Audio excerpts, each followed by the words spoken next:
আসসালামু আলাইকুম ফ্রেন্ডস, দেখেন আমি আজকে বড় সাইজের 1 কেজি ছড়া নিয়েছি আর হাফ কিলো ইলিশ মাছ নিয়েছি। যেহেতু ইলিশ মাছ বাংলাদেশের আর ছড়া হয়েছে মরুভূমির দেশের মিডল ইস্টের আরব কান্ট্রির, দুজনের যুগলবন্দি হবে আজকে। আপনারা এইভাবে দেখেন, আমি একটা ফ্যান বসিয়ে দিয়েছি এখানে। এই যে মাস্টার্ড অয়েল দিয়ে দিচ্ছি। মাস্টার্ড অয়েল না হলে তো ইলিশ মাছের মজাই হবে না।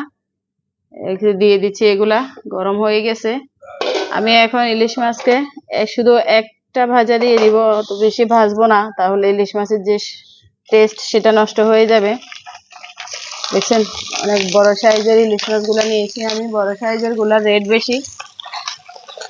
এই যে শুধু একটা কিন্তু করবো, উল্টে পাল্টে নিব একবার, বেশি করব না। দেখেন এই যে আমি মাছগুলা উল্টে পাল্টে একবারে দিয়েছি, এখানে তুলে নিব। এখানে এই যে আমি ছড়াগুলো দিয়ে দিচ্ছি। ছড়াগুলো আমি ভেজে নিব। আপনারা অনেকে হয়তো জানেন না, অনেকে হয়তো জানেন। ছড়া যদি আপনার লোট খেতে না খান, ছড়ার ভিতরে যে লোটা আছে সেই লোটাটা আপনি থাকবে না। যদি এইভাবে একটু 2 মিনিটের মতো ভালো করে একটু ভেজে নেন, মচমচে করে তেলের ভিতরে অল্প একটু তেল দিয়ে এভাবে যদি ভেজে নেন, তাহলে আর ছড়ার ভিতরে কোনো লোটা থাকবে না, একদম আলুর মতো খেতে লাগবে। এটা এত মজা বলার বাহিরে।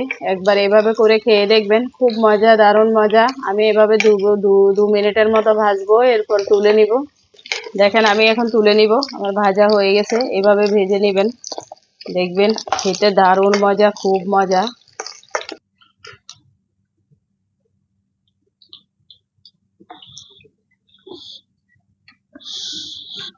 পেঁয়াজ কুচি দিয়ে দিচ্ছি, বড় সাইজের একটা পেঁয়াজ কুচি দিয়ে দিচ্ছি।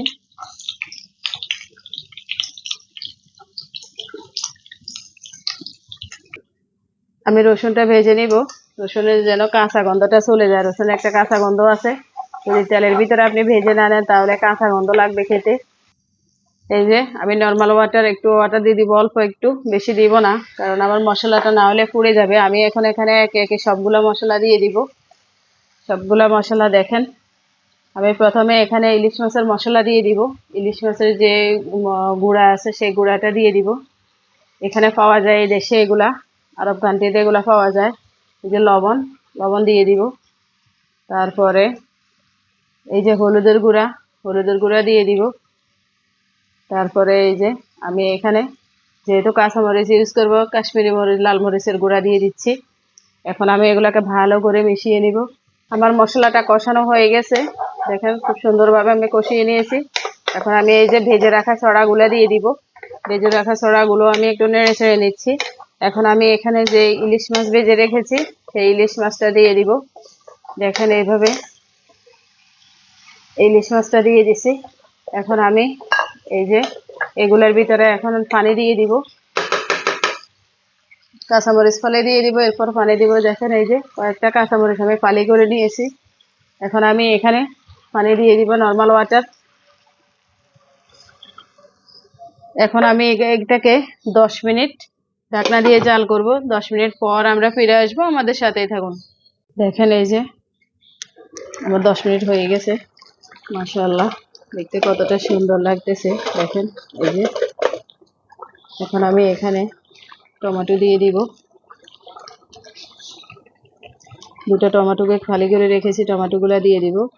দেখেন ফ্রেন্ডস, এই যে মাশাআল্লাহ ইলিশ মাছটা কত সুন্দর লাগতেছে দেখতে, কত মজাদার হয়েছে। এখন আমি এখানে কিছু পাতা ছড়িয়ে ছিটিয়ে দিব। একটু লেটুস পাতা দিয়ে দিচ্ছি, একটু কালারের জন্য, জাস্ট দেখতে সুন্দর লাগবে সেই জন্যে অল্প একটু দিয়ে দিচ্ছি। এভাবে আপনারা বানাবেন, বানিয়ে খাবেন। যারা শুরু থেকে আমাদের ভিডিওটা দেখেছেন সবাইকে অসংখ্য ধন্যবাদ। ভালো লাগলে একটা লাইক করবেন, কমেন্টস করবেন আর শেয়ার করবেন। আমাদের ভিডিওটা পুরো দেখবেন। এইভাবে আপনারা বানিয়ে খাবেন, সবাইকে খাওয়াবেন। দেখেন আমাদের চ্যানেলটা সাবস্ক্রাইব করে পাশে থাকবেন। কতটা মজা, কতটা লোভনীয়, একবার বানিয়ে খেলে দেখবেন আর ভুলবেন না। আপনারা সবাই ভালো থাকবেন, সুস্থ থাকবেন। আল্লাহ হাফেজ।